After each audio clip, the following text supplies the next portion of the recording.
Senhoras e senhores, boa noite para todos. Que Jesus possa nos abençoar, que essa noite possa novamente ser um momento de aprendizado, de troca de experiência, que possamos nós, outros, abrir o nosso coração para as possibilidades de receber a mensagem que verte do alto. Nós abraçamos também aos nossos irmãos que nos acompanham dos seus lares, através da transmissão pelo nosso blog, feac.com. Também abraçamos os nossos irmãos da sala Falando o Espiritismo, na rede Amigo Espírita, que todos possamos cada vez mais fortalecer esses laços de fraternidade. Bom, para quem está vindo a primeira vez, nós trabalhamos com o Livro dos Espíritos, que é a obra básica da doutrina espírita. Livro esse que foi editado em Paris, no 18 de abril de 1857. Ele é dividido em 4 partes e nós estamos trabalhando na segunda parte do livro, no capítulo 4, intitulado Pluralidade das Existências, no tópico Sexo nos Espíritos. Então hoje nós estamos iniciando uma nova, um novo portal aqui, um novo tópico. Lembrando que na última semana nós trabalhamos a questão 199 e 199A, que está dentro do tópico Sorte das Crianças depois da morte. Então, como os assuntos, a tônica aqui é diferente, né? Nós não vamos, como de costume, fazer a leitura do texto anterior, ok? Então, Dona Nilza, os demais que estão com o livro, nós vamos fazer então a leitura da questão de número 200 até a questão de número 202. Não prometo que nós vamos trabalhar as 3 questões, mas as 3 estão interligadas. Mas se for da vontade daqueles que nos tutelam, pode ser que a gente trabalhe as 3 questões de uma forma objetiva para na outra semana a gente mudar de assunto para trabalhar o parentesco e a filiação a partir da questão 203. Então vamos lá. Questão de número 200. Os espíritos têm sexo? Os espíritos têm sexo? Resposta: não como o entendeis, porque os sexos dependem da organização. Há entre eles amor e simpatia, mas baseados na afinidade de sentimentos. Quer que releia, dona Mirtes? Quer que releia? Bom, mas essa frase, me permita, eu vou reler, porque chamou a atenção. Há entre eles amor e simpatia, mas baseados na afinidade de sentimentos. Questão 201, para não perder o fôlego. Vamos lá. O espírito que animou o corpo de um homem pode animar em nova existência o de uma mulher e vice-versa? O espírito que animou o corpo de um homem pode animar em nova existência o de uma mulher e vice-versa? O que vocês acham? Sim, aliás, são os mesmos os espíritos que animam os homens e as mulheres. Até aí tá tranquilo, não tá? Alguma dúvida? Então não vou nem continuar o estudo. Dúvida com relação à leitura, estou brincando. Mas vamos lá. Resposta: Sim, são os mesmos espíritos que animam os homens e as mulheres. Questão 202. Quando errante, quer dizer, quando o espírito está errando, não é isso. Quando o espírito está na erraticidade, quando o espírito está no mundo espiritual, continuando, que prefere o espírito? Encarnar no corpo de um homem ou no de uma mulher? Resposta: isso pouco lhe importa. Vai depender das provas, porque haja de passar. Vai depender das provas que haja de passar. Agora um comentário de Kardec. Os espíritos encarnam como homens ou como mulheres, porque não tem sexo. Como devem progredir em tudo, cada sexo, como cada posição social, lhes oferece provações. Deveres especiais e novas oportunidades de adquirirem experiência. Está todo mundo afinizado, né? Aquele que fosse sempre homem, só saberia o que sabem os homens. Saberia é a tradução do Guilhom. Mas o contexto é o mesmo. Ficou claro? Podemos ir embora? Não. Nós já lemos as questões. Agora é que são elas, né? Agora que diz que a onça vai beber água, dona Mites. Então vamos ver se a gente dá conta. Questão de número 200. Os espíritos têm sexo? Não como o entendeis. Então a resposta aqui já vai nos colocar naquela condição de abrir o campo mental. Porque ele vem dizer que os espíritos têm sexo. Mas como é que nós entendemos isso? Os espíritos não têm sexo. Mas como que nós entendemos isso? Então esse é o ponto. E a gente vai aprendendo que tem determinados assuntos que nós temos que trazer a doutrina espírita ipsis literis, para a gente não incorrer de passar uma imagem que é uma opinião pessoal. Então o nosso objeto, o nosso encontro, ele motiva reflexões, estudo. Um estudo espírita, ele não fecha a porta, ele não é dogmático, ele apresenta oportunidades para o aprendizado de cada um, dentro da posição que cada um ocupa. A revelação espiritual, ela vai chegando para nós à medida em que a gente procura olhar na vertical. A gente deixa um pouco de trabalhar na horizontal. A horizontal da vida nos convida a pensar, a trabalhar o intelecto, trabalhar as habilidades. A projeção na vertical nos convida a sentir melhor, trabalhar virtudes, trabalhar uma comunhão com o alto, trabalhar em busca de uma sintonia num padrão que a gente ainda não vive, que ainda para nós é subjetivo. Quanto mais tu buscas, mais a revelação chega. Mas ela não chega como a gente, por exemplo, espera aqui na Terra.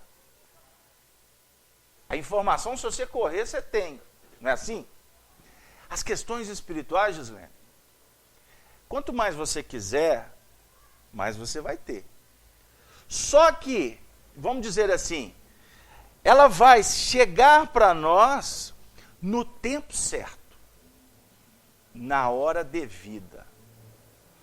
Por isso, não adianta correr, porque a evolução não dá saltos.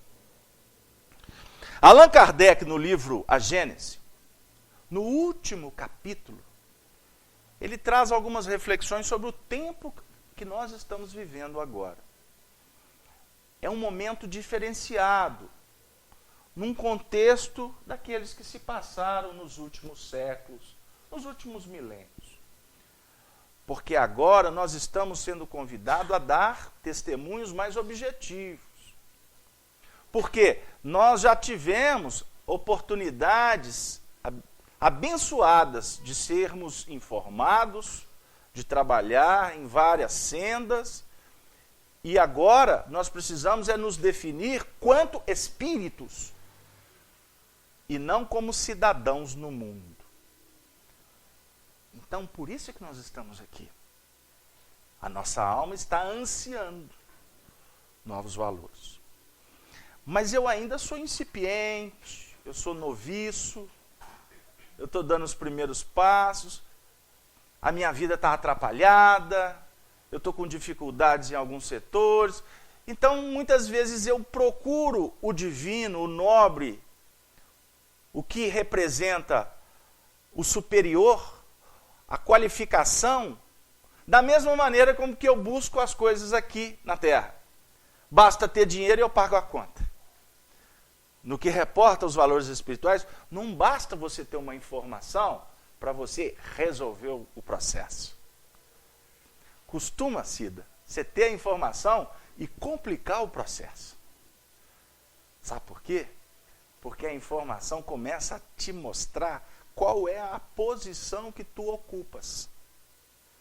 E aí, muitas vezes, nós vamos verificar que o assunto é mais complexo do que até então eu tinha percebido. Não sei se ficou claro. Mas, ao mesmo tempo, nos mostra caminhos que antes eu não tinha percebido. Por isso, nós precisamos de trabalhar primeiro com as virtudes. Invista nelas. Trabalhe a paciência. Trabalhe a humildade. Trabalhe a benevolência. Trabalhe a fé. Trabalhe a caridade. Toda reunião espírita nós vamos escutar a mesma coisa. Não tenha dúvida. Mas um ingrediente a mais vai como que apimentando, vai como que estimulando para que a gente continue. Porque a senha é perseverar. Mas não esqueçamos, vamos devagar. Os espíritos têm sexo? Não como entendeis, porque os sexos dependem da organização. E nós afirmamos que nós não podemos nos aventurar e trazer aspectos que nós não ainda dominamos. Então, nós recorremos ao Google espiritual, né? Estou brincando. Nós recorremos a uma fonte que vem nos falar um pouquinho sobre o sexo. O sexo, diz Emmanuel no livro Vida e Sexo, é energia criadora. Vamos pegar o conceito do Emmanuel? Que aí a gente fica afinado com ele. Ele comenta exatamente essa pergunta. Quando diz assim, que o sexo é a manifestação do amor de Deus na Terra. O que nós precisamos de compreender, na essência, é a importância dele como fonte criadora e mantenedora da vida. A energia sexual é que equilibra o cosmos, que estrutura o nosso próprio campo mental. Mas para isso nós precisamos de aprender a direcioná-la. no que reporta ao respeito, à dignidade, à moral, ao equilíbrio. Porque a energia sexual desgovernada é como um corcel desembestado no caminho do precipício. O corcel precisa de ser administrado. Só que durante a história,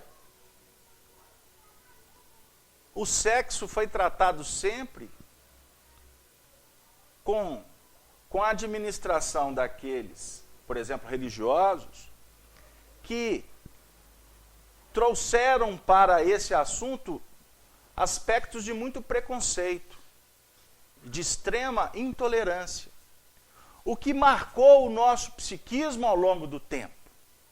Então, quando nós falamos do assunto, costuma a nos sentirmos, vamos dizer assim, incomodados, outros se sentem, vamos dizer assim, com medo, outros já entram pelos caminhos do erotismo.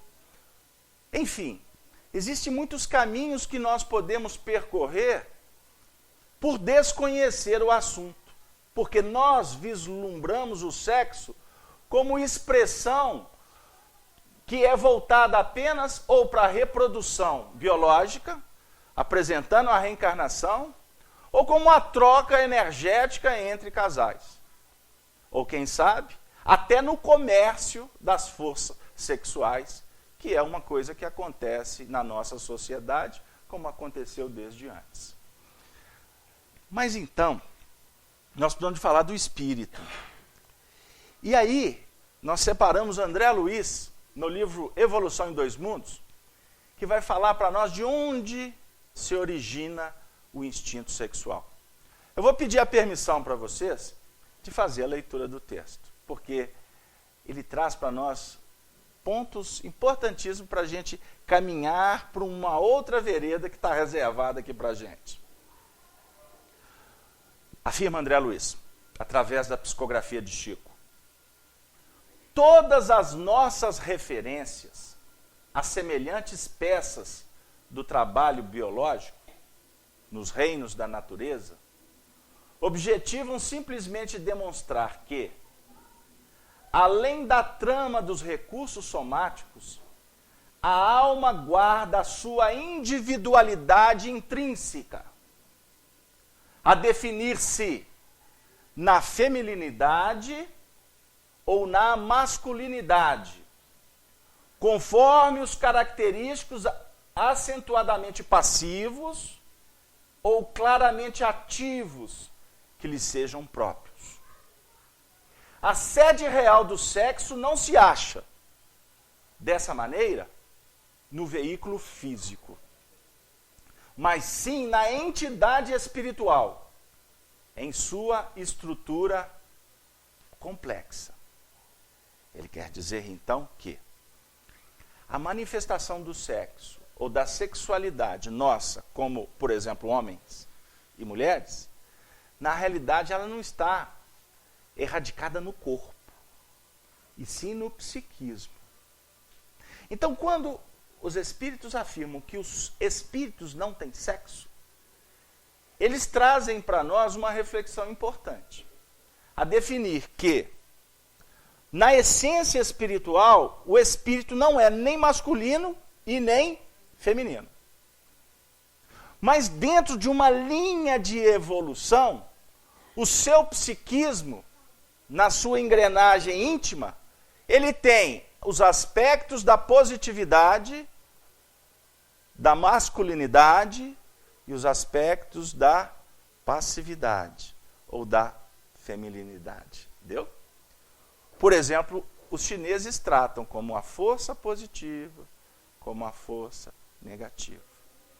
Então, para fazer uma referência a um texto antigo, Adão e Eva, que são figuras tidas como os pais da humanidade, na realidade são duas figuras alegóricas que representam o Adão, na intimidade do espírito, os arquétipos da masculinidade, e a Eva, os aspectos do sentimento, os aspectos femininos que todos nós trazemos na nossa intimidade. Então há um momento em que o espírito é ativo. Há um momento que o espírito é passivo. Há um momento que o espírito é reprodutor, semeador. Há um momento que o espírito é o recolhedor, é aquele que vai fertilizar. Captaram? Há um momento em que teu espírito é racional. Há um momento que teu espírito é o sentimental. Ou emocional. Vamos trabalhar assim, fica mais ajustado. Emoção, razão. Mas desde os primórdios, em que o instinto sexual vem sendo trabalhado, o espírito toma, vamos dizer assim, um caminho, uma trajetória em que ele necessita de se apoiar em forças que vão, inclusive, se manifestar e projetar a sua sexualidade na Terra. O que eu quero dizer? Lá, quando ele é criado simples e ignorante, não é?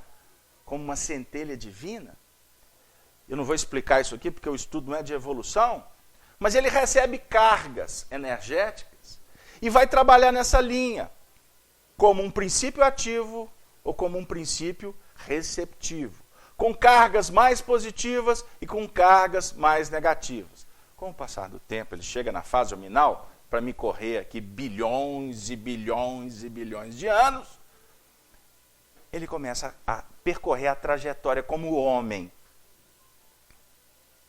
E dentro dessa linha como homem, ele, vez por outra, pode ser convidado para reencarnar num corpo feminino, ou vice-versa, uma linha feminina. Ele pode ser convidado a reencarnar num corpo masculino por dois motivos. Eu estou sintetizando um projeto de estudo aqui que eu convido vocês a penetrar território adentro, porque isso é matéria para muitos séculos, para não dizer milênios, para a gente entender. Por motivo de prova, para um aprendizado mais efetivo no determinado campo. Por motivo de expiação, porque se ele utilizou das forças sexuais de uma forma indevida, fazendo comércio do sexo, por exemplo, ou utilizando da energia sexual para desviar, para complicar o contexto mental de um coração que caminhou com ele, ou por conta dos seus desmandos nessa área, ele pode ter desviado muitos corações. E pelo fulgor que ele tomou de uma forma destrambelhada, a espiritualidade entende e traz esse espírito para reencarnar num outro corpo, para que ele se sinta dentro de uns planos de determinados impedimentos, sejam eles psicológicos, sejam eles preconceituosos da sociedade, seja ele por inibições outras que a vida vai trazendo, para que ele possa ter a oportunidade de, através de experiências amargas, rever, reanalisar, e numa outra situação ele voltar, quem sabe, ainda numa outra posição. Por exemplo, é um homem que reencarna como mulher e precisa de, depois de muitas dificuldades, tornar a reencarnar como mulher. O número não tem conta fechada. Isso pode se dar por uma linha no tempo muito, muito extensa, até que ele se reequilibre para, numa outra situação, retomar a sua trajetória como um espírito numa linha progressiva na área feminina. Não sei se deu lá. É muito simples analisar isso no contexto da vida prática. Um espírito feminino que reencarna num corpo masculino, e que vai, por exemplo, trabalhar na área da homossexualidade, na nossa sociedade o primeiro embate que ele vai enfrentar é qual? O preconceito, no âmbito social. Mas o primeiro embate que ele vai viver não é no âmbito social. É com ele mesmo. É o problema, é as questões íntimas. E como nós, observem bem, como nós estamos vivendo num contexto de muitas mudanças, de um processo de transição muito acentuado, Emmanuel define para nós, no livro Vida e Sexo, para vocês estudarem. Livro fininho, bonitinho,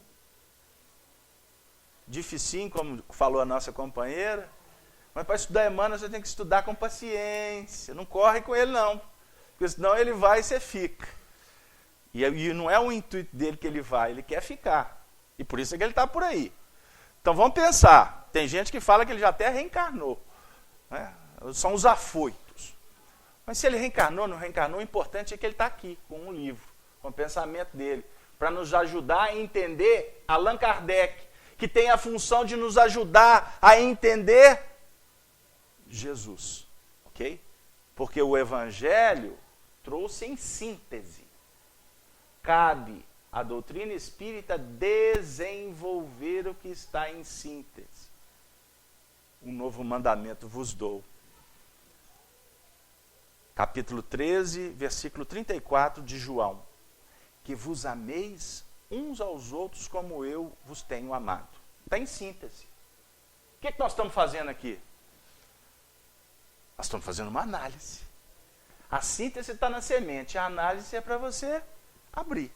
Então esse assunto aqui, que nós estamos conversando, como milhares de outros, é para abrir o que Jesus nos apontou como o grande direcional. Aonde eu parei? Nem sei, né? Pois é, eu achei que eu ia pular, você me trouxe. Estou brincando. Mas então ele vai enfrentar conflitos. Conflitos. Não é? Porque até as respostas orgânicas são complicadas. São difíceis. E aí entra o contexto. O contexto das expressões que ele traz consigo, que não está ajustado na cabeça dos homens, da sociedade. Porque para este espírito é normal. Então, essas dificuldades todas que o espírito vai passar, não é um processo punitivo que ele vai viver, mas sim aspectos importantíssimos para que ele trabalhe mais a sua sensibilidade, para que ele tenha mais oportunidade de reavaliar a vida sobre uma nova ótica, com esses impedimentos. Agora, muitas vezes, quando é um processo expiatório, esse espírito pode entrar nas raias dos desvios psíquicos, dos devaneios, do erotismo. Muitas vezes ele não entende porquê, mas o passado volta com muita contundência nas suas práticas diárias. E por mais que ele tente, mas o psiquismo está aberto. Nós convivemos com um companheiro que há 30 anos atrás nos narrava esses dramas, as suas dificuldades. Ele se via num corpo que não era o dele. Ele se via num corpo de uma francesa que vivia nas noites de Paris. Ela era uma prostituta. E os sonhos dele durante a infância inteira foi assim. E quando ele se despertou na puberdade, na juventude, ele entrou num campo de convivência, porque o campo mental atrai, no caso específico dele, que era um processo expiatório, de muita dor, e automaticamente ele começou a se envolver dentro de um contexto muito parecido da época que ele viveu na última existência em Paris. Mas, porém, hoje, num outro momento. Né? Na atualidade reencarnatória dele, ele como homem, E então ele caminhou para uma senda de muito sofrimento. Ele se tornou um travesti, utilizava do comércio das forças sexuais, enveredou para o campo da droga, porque mistura-se uma série de coisas, até que um dia ele chegou no fundo do poço das suas experiências e começou a clamar por ajuda. E foi clamando e começou a sua luta de redenção. Então hoje, graças à determinação desse companheiro, ele é uma pessoa equilibrada no campo emocional, sentimental, sexual, e a questão dos preconceitos que ainda o amortecem, né, ou tentam obliterar a caminhada dele, ele trabalha com isso com maior tranquilidade, porque ele já estudou isso e já compreendeu que esse é o maior desafio dele. Não sei se deu lá. Agora, é um processo de muita dor. É um processo de reconquistar o plano do equilíbrio, o plano da sua individuação, da sua afirmação em termos de vida. A subida é íngreme. Mas há aquelas situações que os espíritos reencarnam assim, não por motivo de expiação, mas por motivos de provas, aonde eles assumem responsabilidade, por exemplo, no campo social, humano, e vêm para a Terra, em outros corpos, porque para que eles tenham, por exemplo, mais possibilidades de exercitar os seus mandatos. Ok? Porque não se interessam tanto pelas questões dos acasalamentos, das trocas de uma forma mais objetiva, e vão trabalhar com a força sexual num outro nível. Porque a força sexual, que é força de vida, você não trabalha essa força apenas numa troca, numa relação numa relação física. Você trabalha essa energia em nível de amizade, no campo filial, no campo maternal, não é? No campo da arte, no campo da mediunidade, no campo do trabalho. São forças. Tanto que quando elas não são trabalhadas, o indivíduo pode entrar em processos de doença. Aí alguns tratadistas destas áreas incentivam, por desconhecerem, porque acham que a energia é trabalhada só no campo do erotismo, incentivam os indivíduos a mergulharem no campo da sexualidade no sentido operacional. Vai fazer sexo, que aí você resolve a sua vida. Não é? Aí você toma remédio, você faz isso, você fica sarado, e você volta à juventude, e aí a vida vai ser uma vida plena. É uma visão que tem até fundamentos, mas é uma visão extremamente fechada, é uma visão extremamente materialista, porque nós precisamos de aprender a trabalhar a fé, a trabalhar o amor no sentido operacional. E se a questão da sexualidade vai fazer parte num plano objetivo, que ela seja utilizada porque ela é divina, não é?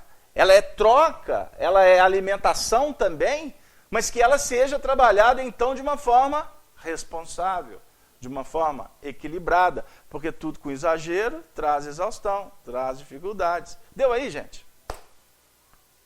Que assunto é esse que nós vamos ter que passar por eles, hein? Mas então, para não dizer que nós não vamos falar das flores, é muito importante que nós tenhamos, nesse assunto, calma e carinho, fraternidade. Porque a tendência, como nós dissemos, apoiados em Emmanuel, nesse mundo de prova e expiação, a tendência é que aumente o número de espíritos que vão reencarnar em outros corpos, não é? Alterando um pouco as suas trajetórias evolucionais. Então, o que, por exemplo, nós estamos vendo na sociedade, que costuma para alguns incomodar profundamente, não é? A tendência é que isso se torne um mecanismo muito mais numeroso do que a gente imagina.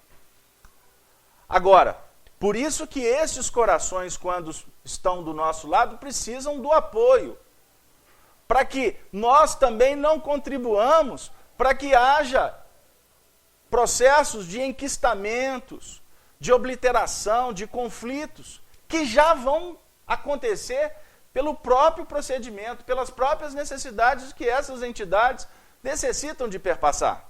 Não sei se está dando lá. Não é? Aí vem aquela célebre pergunta. Falar esse estudo na mocidade, a gente de vez em quando é convidado para pegar os jovens espíritas aí, eles, né, aguçados intelectualmente, aí gostam de fazer aquelas perguntas assim para te pegar lá na curva, né? Pra você não ter saída. Então, está certo ou está errado? Né? Aí, nós gostaríamos de trazer Emmanuel, na introdução desse livro, Vida e Sexo, quando ele fala que quando nós vamos avaliar as questões pessoais, as questões das nossas necessidades, no que reponta ao sexo, isso é de foro íntimo a resposta. Se está certo, se está errado, a medida de cada um. O que a espiritualidade fala para nós em todos os campos é trabalharmos com sabedoria. É trabalharmos dentro dos preceitos da educação. E educação é implementação de hábitos, caracteres. E isso cada um tem a sua medida. E, portanto, nós estamos falando da análise pessoal. Porque eu não posso efetivamente me aventurar de trazer medida, cartilha para o outro. Se o outro está certo, se o outro está errado. Se o outro está sendo ridículo ou se o outro está sendo indiferente. Se o outro está sendo irresponsável, se o outro está sendo rebelde. O que cabe a cada um de nós como cristãos é pensar na importância de trabalharmos nas vibrações, no diapasão da fraternidade, da doçura. Porque quando Jesus afirma para nós que precisamos de valorizar o semelhante acima de tudo, ele está nos dando uma dica de um campeonato chamado simpatia. Apoiado, inspirado, inclusive em Paulo de Tarso, quando diz para nós que convida-nos para granjear amigos sempre. Granjeie amigos. Porque esse amigo que tu está granjeando hoje, amanhã pode ser aquele que vai dividir com você um pedaço de amargura. Não é? Uma fatia de lágrima, se você for amigo. E quem sabe, você, nós, poderemos, inclusive, com esses corações que estão próximos, estarmos nos preparando para um desafio que vai vir amanhã. Casalberto, você vai reencarnar mulher? Eu falei assim, ó, muita prece, eu vou pedir ainda uma paciência para a espiritualidade, porque eu ainda não tenho muita competência não, porque é um desafio. Hein? Ainda mais com essa carência que nós estamos tendo. Ai, ai, ai, agora é briga. Agora é espada, dona Mirtes. Sabe, porque a sociedade está carente das grandes mulheres, das grandes mães. Porque só uma mãe, na legitimidade, na autenticidade, é capaz de abraçar uma alma feminina que reencarna num corpo de homem e caminhar com ela como uma amiga. Ou receber uma filha, não é? Ou melhor, um filho que está num corpo de mulher. Só uma mãe verdadeira. Porque as mães que não objetivam a conexão com o alto entram no diapasão da sociedade que só quer julgar, que só quer recriminar, que só quer que os filhos sejam o que os pais desejam que eles sejam. E a providência divina está nos concedendo infinitas oportunidades. E não é fácil, gente. É um grande desafio. E aí, certa feita, Chico Xavier foi na rede Tupi de televisão.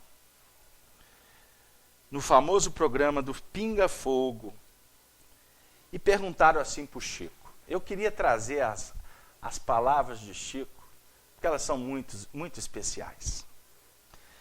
Perguntaram para Chico assim: é muito comum a gente ouvir os espíritas falarem que em outra encarnação tal pessoa, quer dizer, no mesmo grupo familiar ou de convivência, fulana foi a mãe de cicrano, na outra encarnação Beltrano foi irmão de não sei quem. Olha que pergunta bem elaborada.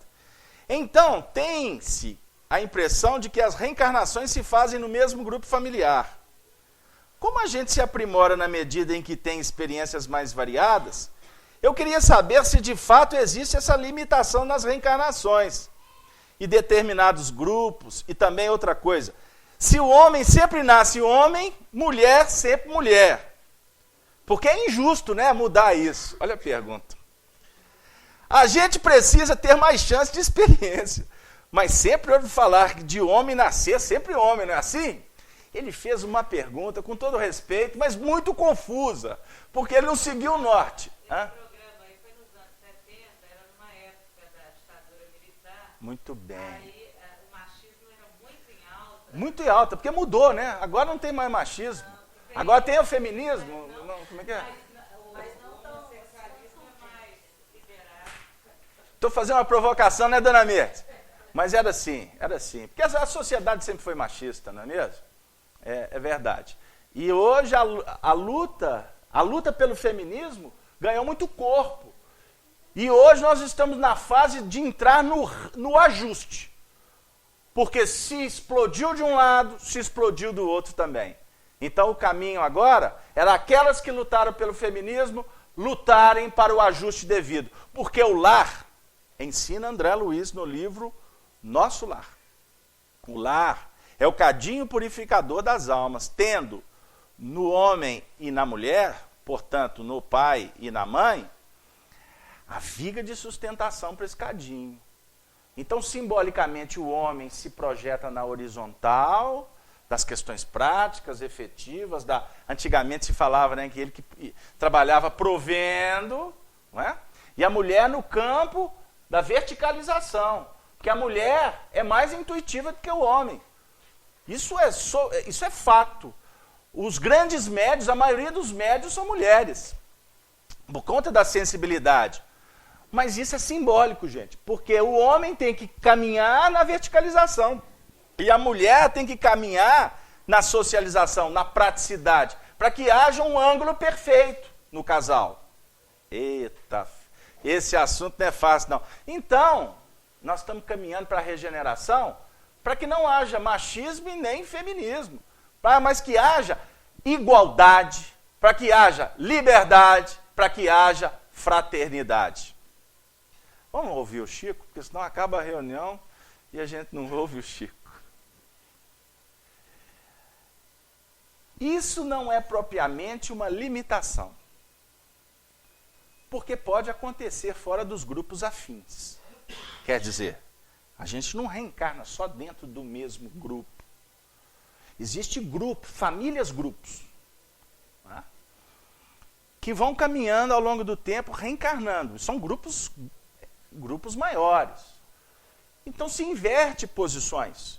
Mãe hoje, prima amanhã, filha depois, vovó mais lá na frente. Entenderam? Irmão hoje, pai amanhã, neto depois. Essas posições vão se ajustando. Porque o grupo vai trabalhando de sorte a crescer junto. O que não pode são grupos fechados. Né? São castas que ali ninguém entra. Isso aí é que são grupos que trabalham num âmbito de muito egoísmo. Mas há alterações. Você sai do grupo, vai reencarnar em outra família. Captar? Até para valorizar essa família de cá. Ou então reencarna num outro grupo para colher experiência para trazer para o grupo de cá. Deu aí? Então isso acontece no plano da evolução. Continuando, Chico. Eu queria pular aqui um pouquinho. Aí fala assim, muitas vezes nós queremos determinada conquista na Terra. seja nos domínios da atividade ou nos domínios culturais.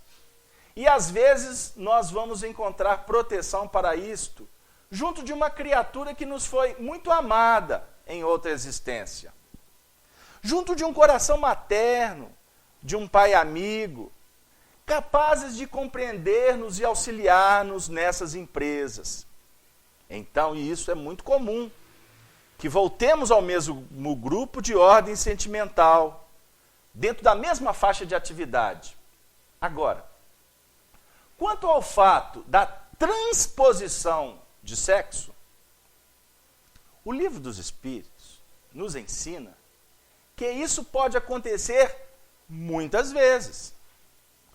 Muitas vezes nós renascemos com problemas de inversão, por efeito de provação educativa, depois de ter determinados excessos praticados em outras vidas.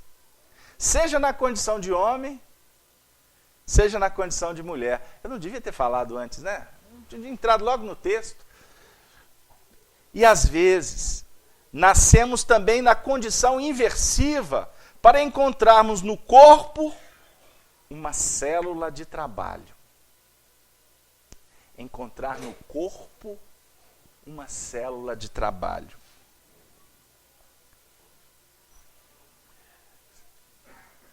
Eu pensei muito se eu iria falar. Mas como está publicado, por que não falar? Dos maiores desafios de Francisco Cândido Xavier foi ter reencarnado com um corpo de homem. Para ele, foi uma luta. Mas ele foi incólume até o fim. Ele abriu mão dos prazeres do sexo, no sentido das práticas, porque o compromisso dele era com a causa que ele abraçou.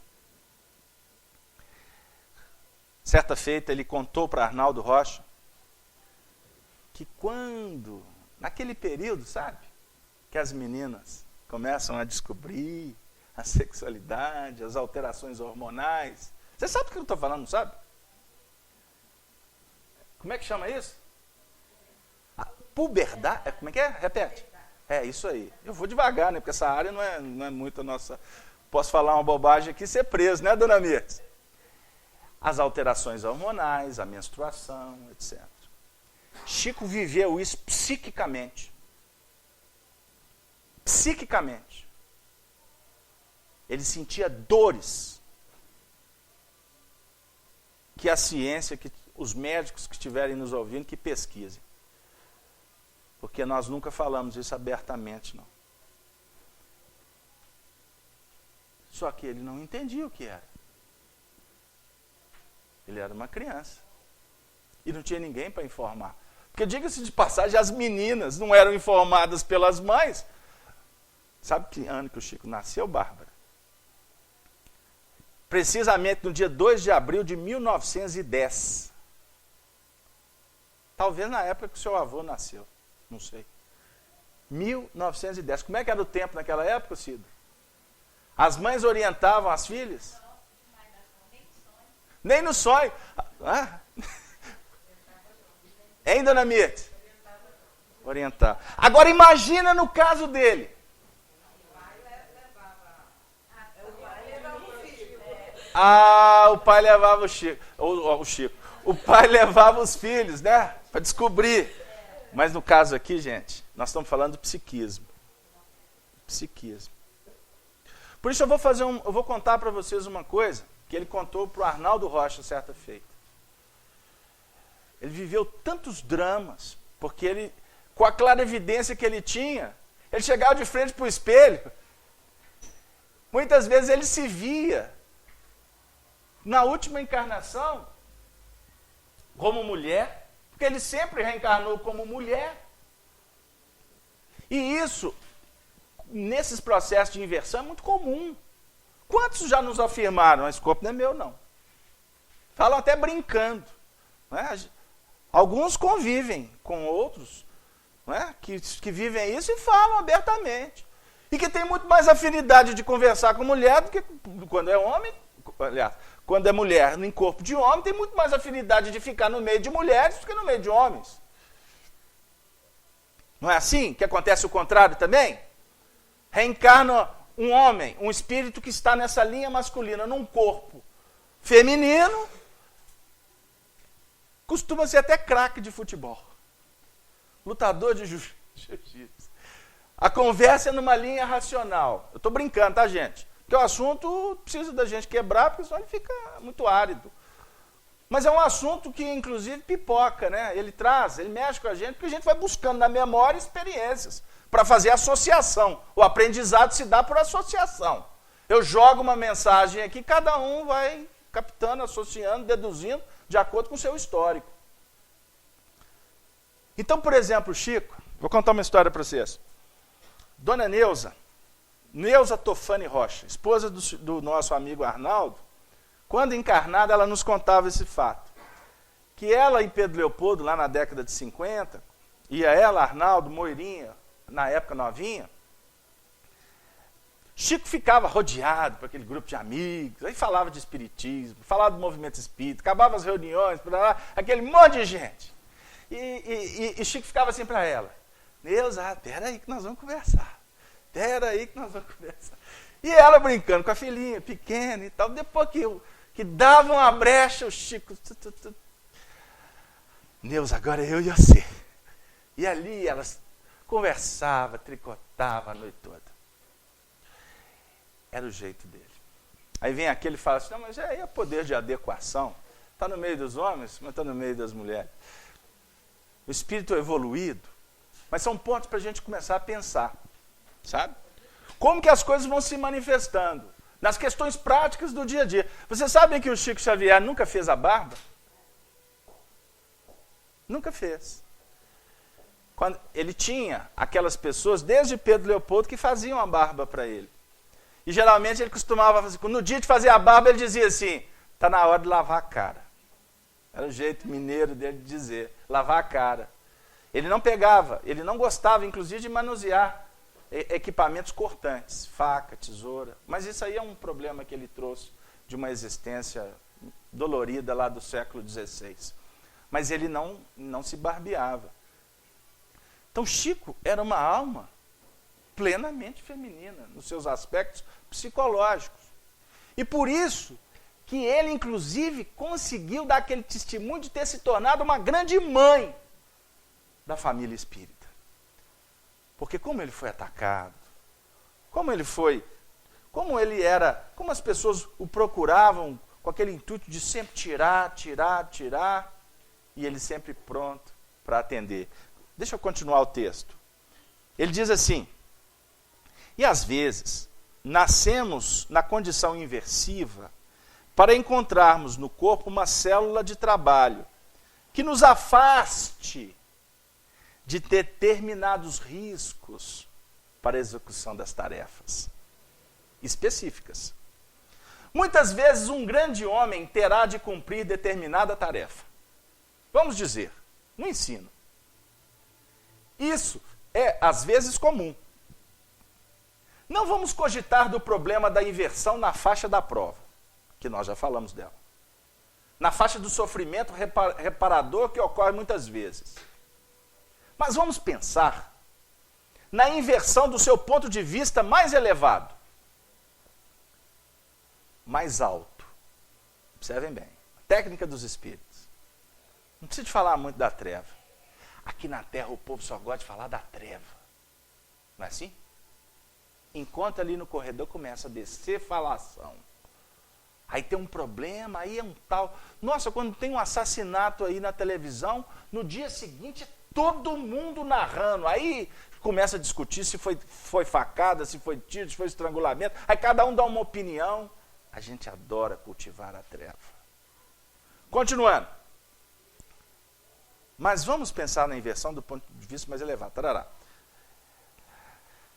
Desejando voltar esse grande homem no mundo para uma obra educacional muito séria, muito extensa em benefício da coletividade que ele ama, ele pode pedir aos seus instrutores para voltar num corpo de mulher. E será, então, uma grande professora. Ela terá, talvez, alguns conflitos íntimos. Muito grandes, mas ela terá compensação muito maiores na missão que cumpre. O mesmo pode acontecer, aqui ele está contando a história dele. Olha que bonito. Ele está contando a história dele aqui nesse depoimento, sem ter a necessidade de falar que era a experiência dele. O mesmo pode acontecer com a mulher, que evoluiu muito, e às vezes, do ponto de vista da inteligência, e que desejando voltar à Terra para determinada tarefa do coração, junto da comunidade, é possível que esse espírito, que esteve longamente na fieira das reencarnações femininas, e por isso mesmo obtém, e fixando em si mesmo as qualidades femininas com muita intensidade, é possível que esse espírito afeiçoado às questões femininas venha no corpo de um homem para se isolar dos compromissos que colocariam em risco o seu trabalho junto à comunidade. Chico desenvolveu-se muito na área da intelectualidade. Na maioria das suas reencarnações, ele teve muitas oportunidades de estudar, de ter educadores. Um dos educadores dele é esse moço aí que a Cláudia falou que tem que correr atrás dele. Emmanuel. Esse aqui é... Aqui é Chico falando. Obviamente sobre a tutela de Emmanuel, porque ele estava dando uma entrevista. Ele estava sob a supervisão de Emmanuel. Mas não tenha dúvida. Porque se Emmanuel falasse para ele o tempo todo, ele seria papagaio. Sim. E Emmanuel não estaria dando oportunidade para ele de, inclusive, ficar tremendo diante das câmeras. Sim, é essa a minha pergunta. Sim. Aqui, eu não tenho dúvida que é Chico, porque ele está falando da história dele. Mas você está julgando? Não. Nós temos informações suficientes para entender isso aqui. Inclusive as reencarnações dele. No século XVI, ele nasceu no lar dos reis católicos. Fernando de Aragão, Isabel de Castela. 1579. Se eu não estou errado no ano. Reencarnou. Era a quarta filha dos reis. Os irmãos foram tendo problema, morrendo. Sobrou para ela a condição de herdar o trono. Esse espírito, Joana é o nome, Joana de Castela, sofreu absurdamente. Primeiro, foi vendo seus irmãos morrendo. Depois, aos 14 anos de idade, ela foi prometida num casamento político para unir o trono de Espanha com o trono dos Habsburgos na Áustria, Alemanha. E por conta desse casamento, muitas décadas depois, a Espanha se tornou a maior potência da Idade Moderna. A Espanha dominou quase o mundo inteiro.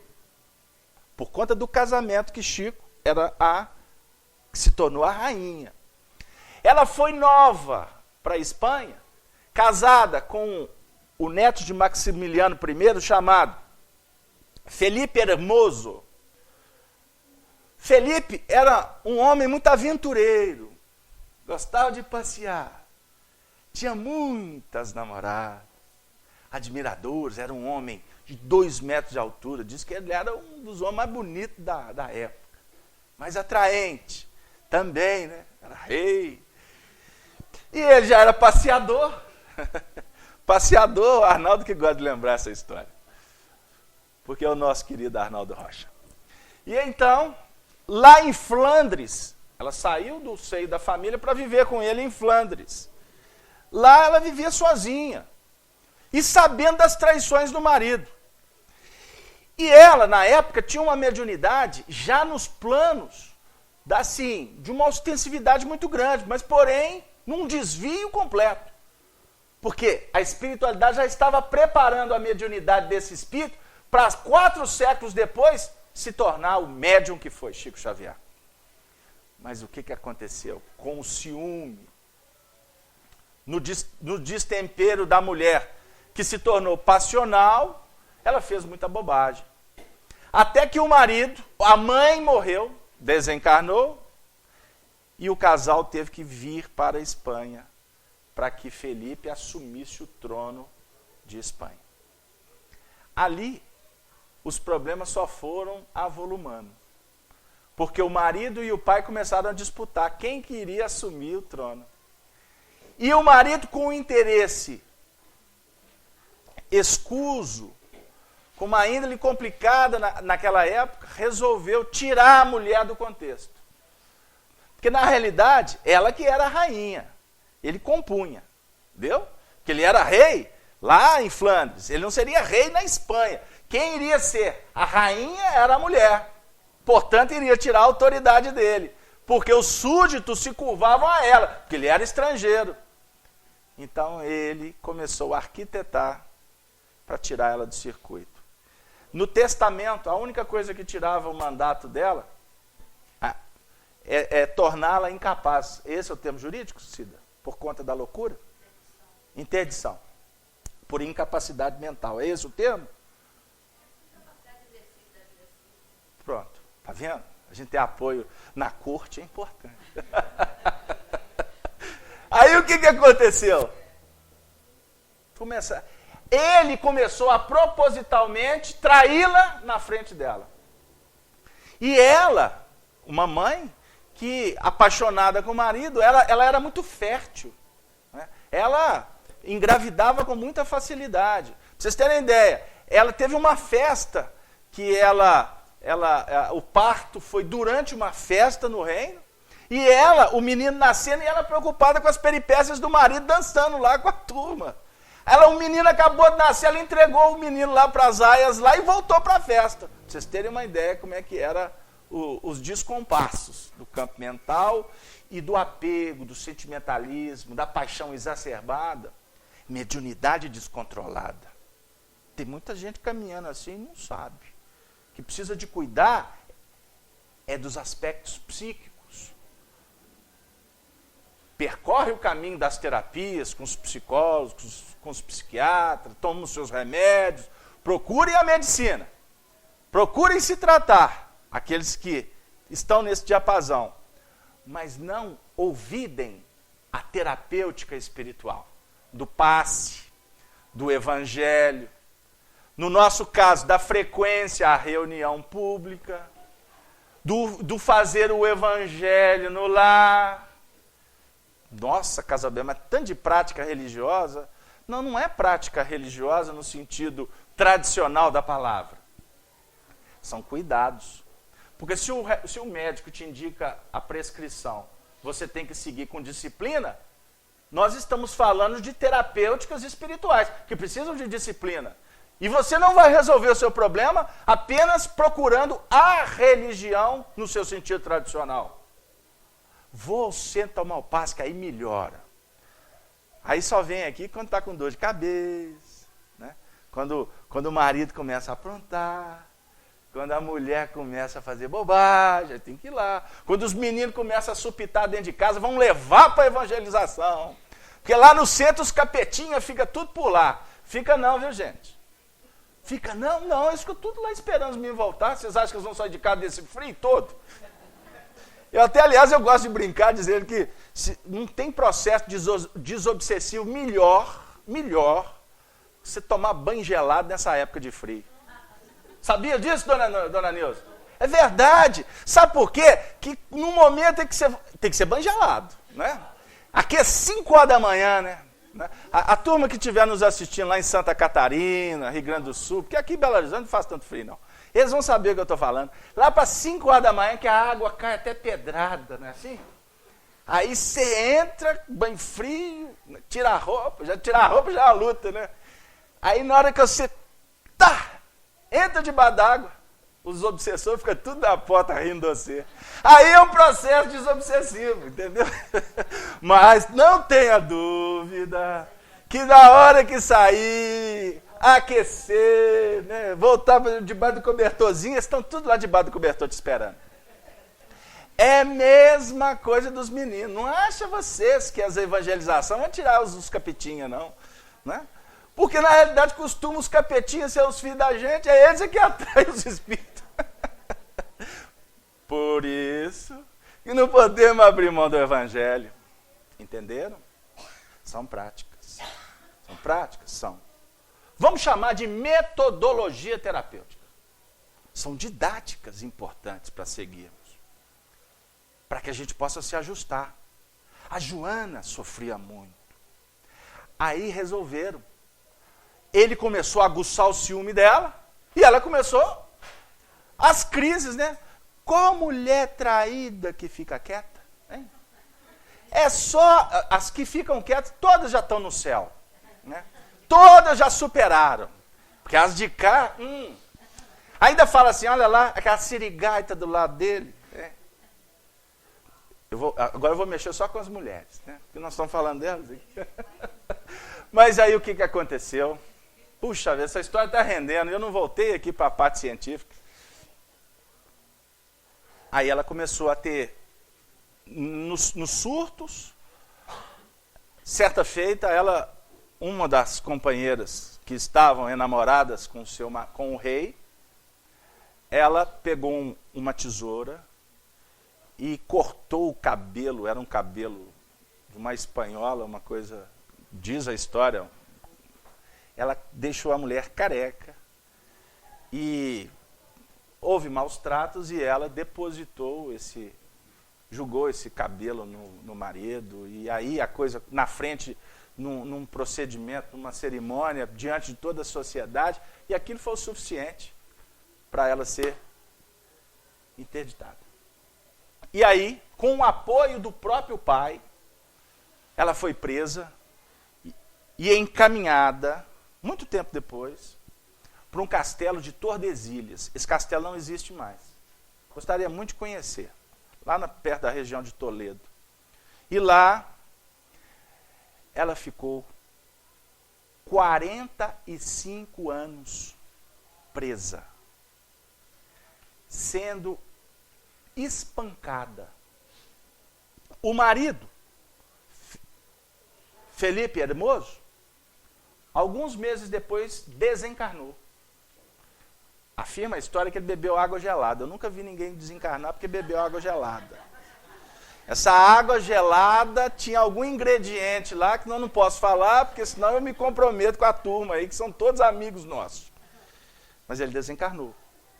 O pai, teoricamente, assumiu, até que, em seguida, foi nomeado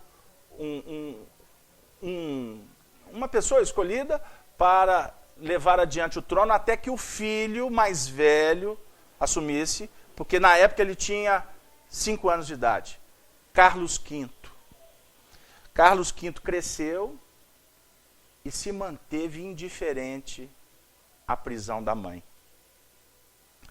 Carlos V, durante esses 45 anos que a mãe ficou presa em Tordesilhas, visitou-a talvez umas 5 vezes. Ela foi abandonada por todos. Por todos. O único que tinha um pouco de sensibilidade na história era o neto, que foi Felipe II, considerado um dos maiores reis da Espanha. Nós tivemos a honra de aprender muita doutrina espírita com ele aqui em Belo Horizonte. Ela desencarnou em 1555. E aquela vida de reclusão daquela mulher, sendo espancada, ela recebia uma indução psicológica, hipnótica, para que ela se convencesse que ela era louca. Ela não era louca. Ela só viveu uma fase muito ruim mas que foi o suficiente para que ela fosse segregada. E aí a gente entende que, embora ela estivesse resgatando débitos pregressos de outras vidas, aqueles 45 anos de reclusão, de abandono, de sofrimento, é que deram para ela essa condição dela dizer, de voltar para trabalhar os aspectos da educação, trabalhar o sentimento, porque o intelectualismo não é o suficiente. E trabalhando o sentimento, ela pôde se tornar um referencial de cristianismo nos nossos tempos. Chico Xavier. Certa feita ela disse para Arnaldo assim, Arnaldo, quando eu desencarnar, a primeira coisa que eu vou pedir de volta. Aí o Arnaldo, o que, Naldinho, ou Chico? Eu vou pedir meu corpo de volta. Isso é uma confidência de amigos. Depois de desencarnado, certa feita numa reunião mediúnica, sem que ninguém soubesse dessa história, ela se manifestou e disse para Arnaldo assim, Naldinho, você sabe o que eu ganhei de presente quando eu cheguei no mundo espiritual? O meu corpo de volta. Foi o prêmio de uma mãe que realmente foi mãe de todos nós. Chico Xavier nos mostra como trabalhar no sentido de sublimar os nossos sentimentos, as nossas emoções. E ele se apoiou na força do trabalho, gente. Esse que é o ponto. Imagine o que é renunciar. Chico renunciou a vida inteira.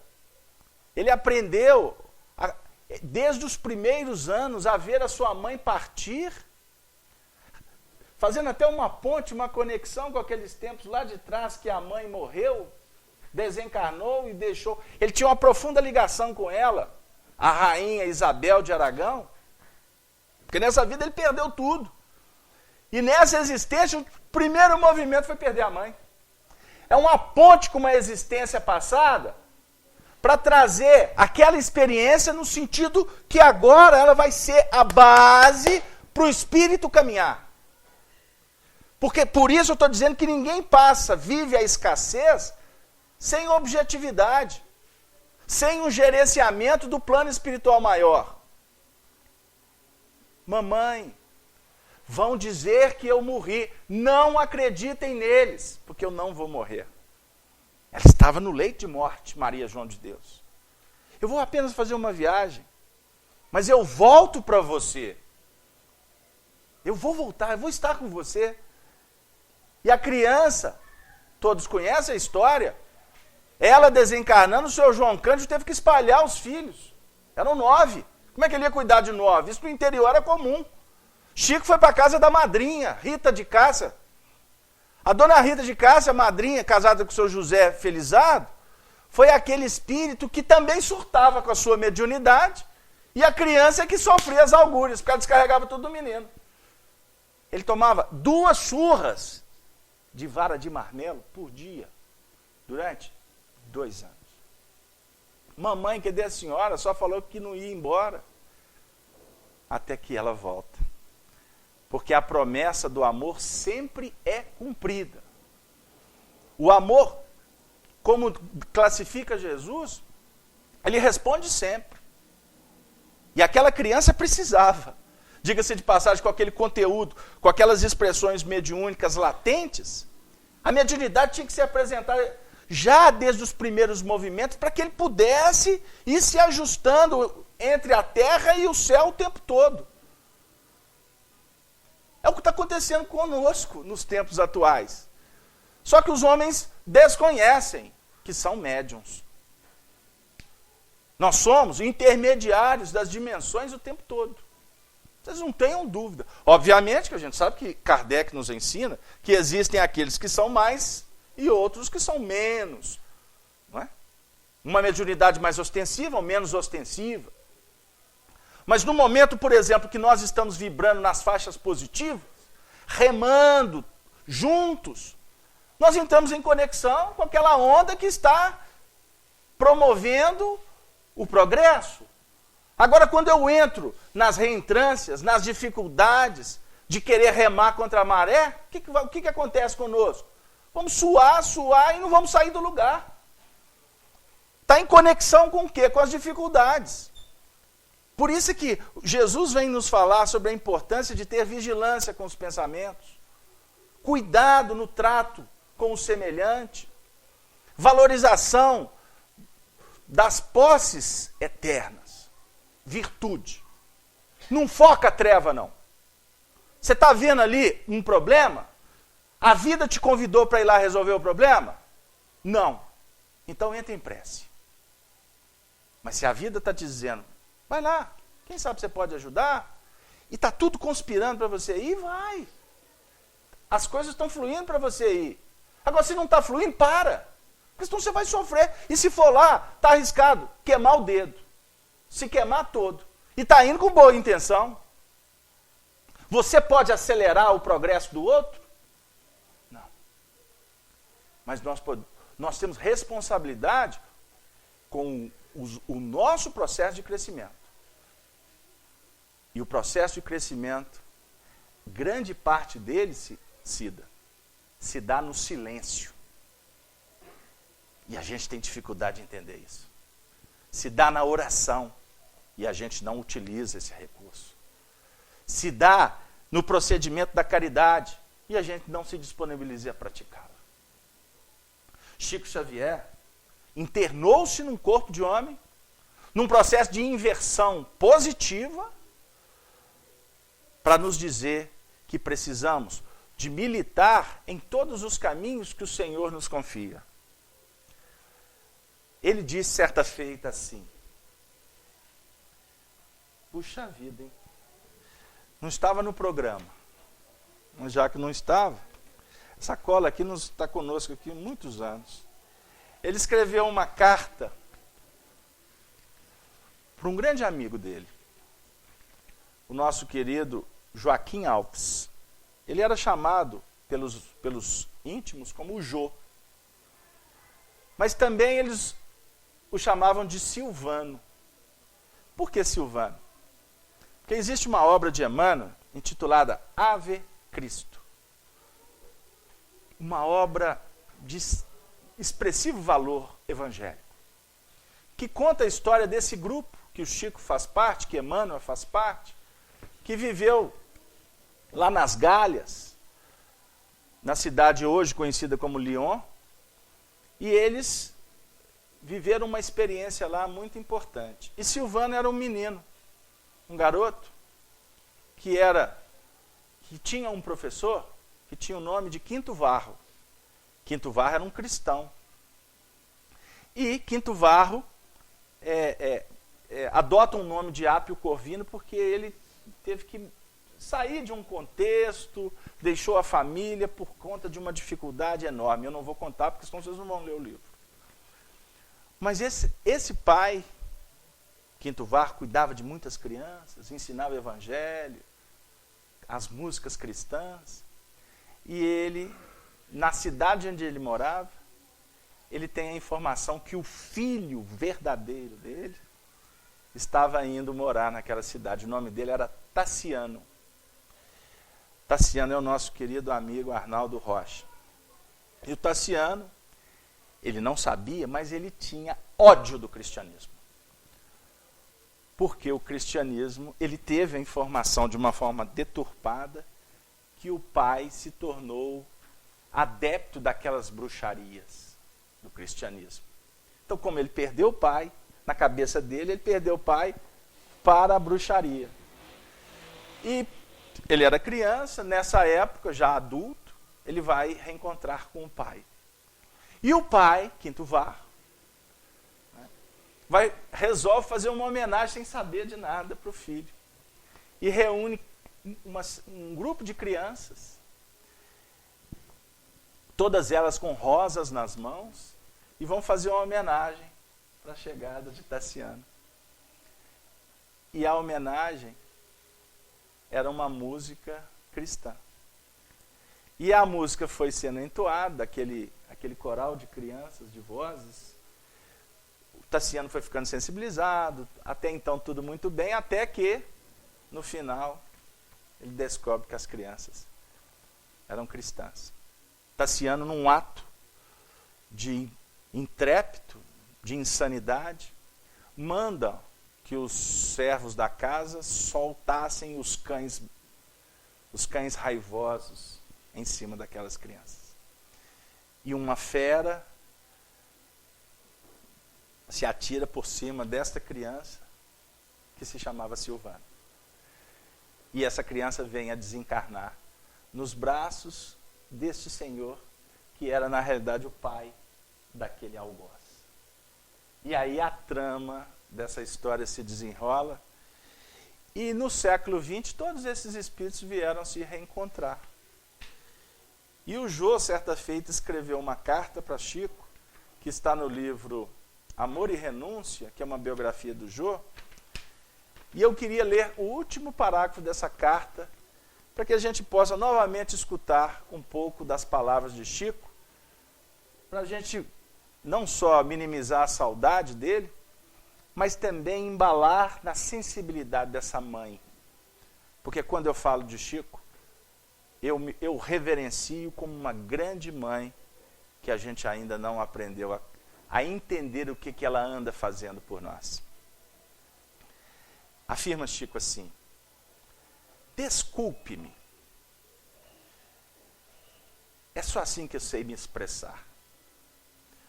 Mas é só para dizer a você que que me sinto na condição de sua mãe, pelo coração, mãe espiritual que tem a idade de quem o viu renascer, não mudou.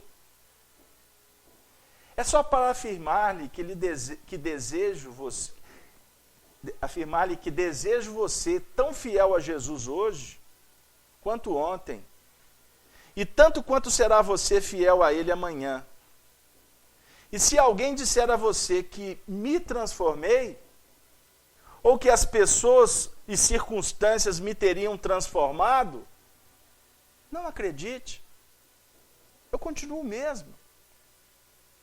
Pense no silêncio que sua mãe, tão pobre e tão devedora, vive carregada de obrigações, que ela deve trabalhar sem repouso, para que a obra de Emmanuel não esmoreça. Se alguém pronunciar palavras ofensivas, ou aparentemente ofensivas em torno de sua mãe, por incapacidade de compreender a extensão dos trabalhos desta mãe e luta, eu te peço, meu filho, não a defenda. Ele está pedindo para que ele não defende, para que ele não saia com armas em punhos pelos ataques que ela estava vivendo. Que mãe é essa? Que postura é essa?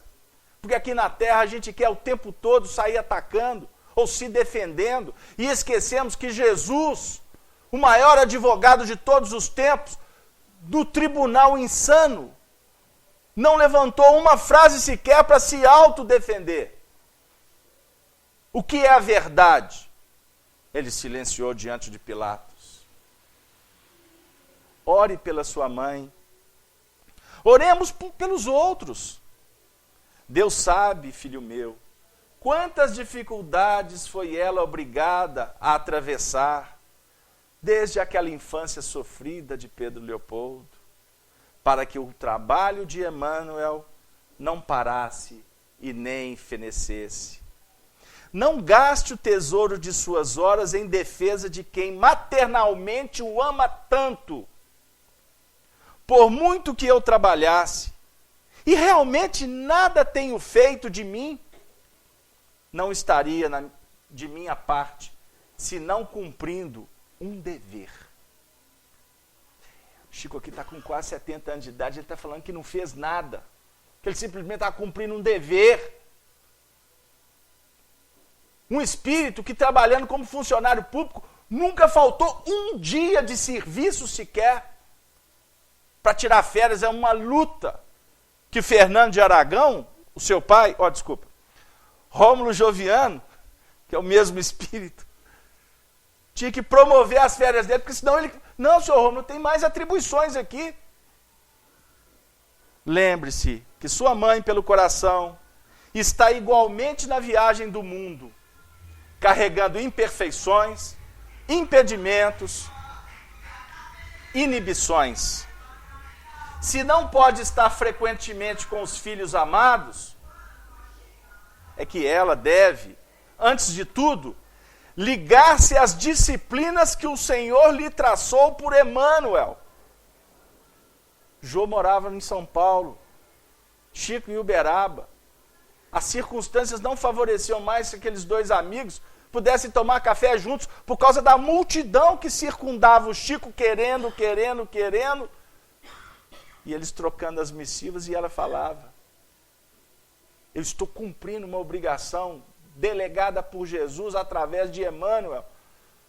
Meu Deus, que alma é essa?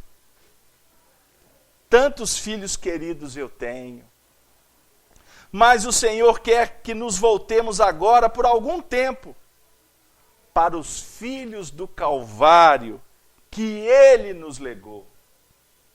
A mãe quer estar com os filhos, mas ela não pode estar com os filhos. Ela tem que cuidar dos filhos das outras mães que estão perdidos no mundo. Esse é o trabalho do cristão. Quem é realmente cristão?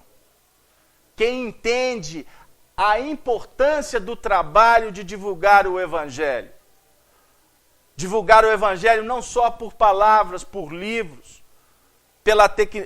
pelas técnicas que a internet hoje favorece, porque essas imagens elas estão penetrando muitos corações, muitos lares.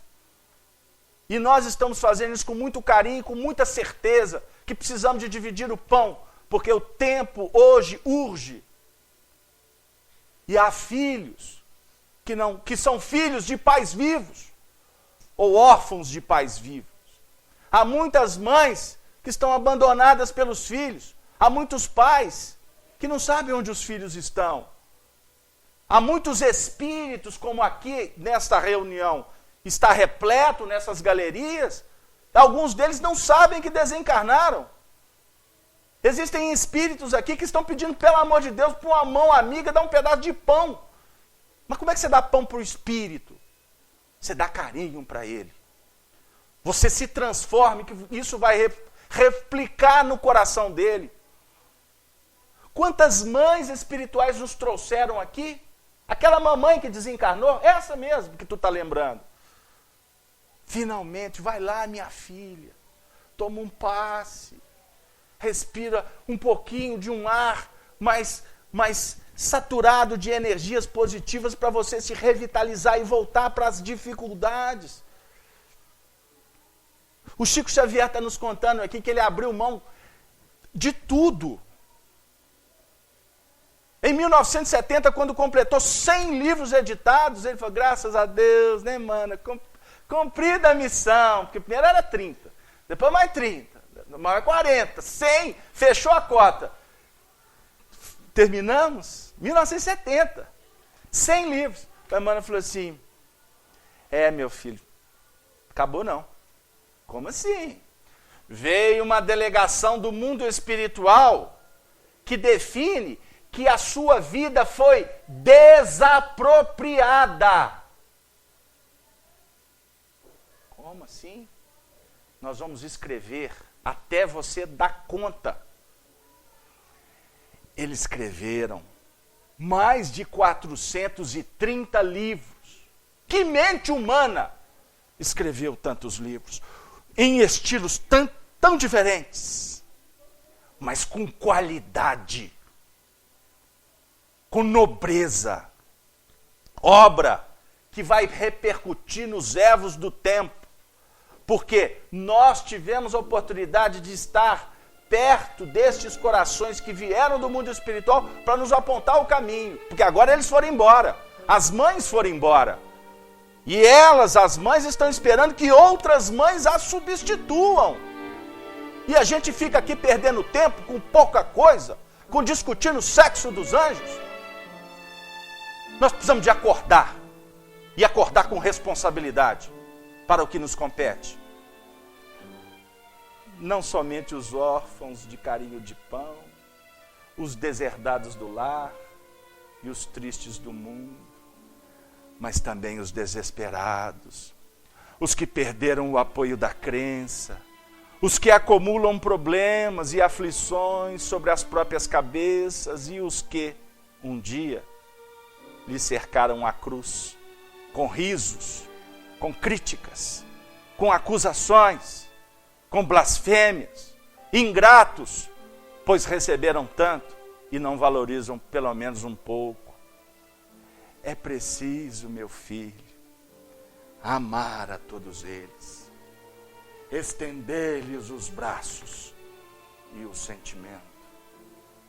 Não creia também, amado Silvano, que alguém me obrigue às disciplinas necessárias. Emmanuel propõe e eu aceito. Estou, meu filho, embora com tanta madureza e velhice física, na posição de uma criança, na escola ou de um animal em serviço. Sem as disciplinas, não conseguirei fazer o que devo fazer. Receba, meu filho, todas as considerações dessa carta, por entendimento nosso, diante do Natal. Amemos então e trabalhemos, meu filho, até o último instante. Embora não premiados na terra, poderemos ser vitoriosos nos céus, no amplexo de Maria Santíssima, a mãe de todas as mães, aquela que nos conduz carinhosamente, pacientemente, na direção das pegadas do Filho do Homem, o Cristo, o futuro da humanidade, aquele que fala de Deus nas ações, aquele que representa o amor em todas as atitudes, aquele que se reduz para nos abraçar, aquele que jamais esquece do viajor, aquele que prometeu que estaria conosco até o fim e permanece conosco, aquele que é o príncipe da paz. A minha paz vos dou, não vou-la dou como o mundo a dá. Tende bom ânimo, eu venci o mundo. Que a paz do Cristo invada nossas almas, para que possamos nos tornar agentes da paz. Paz. Paz a todos. Muito obrigado. Que Jesus abençoe a cada família aqui representada.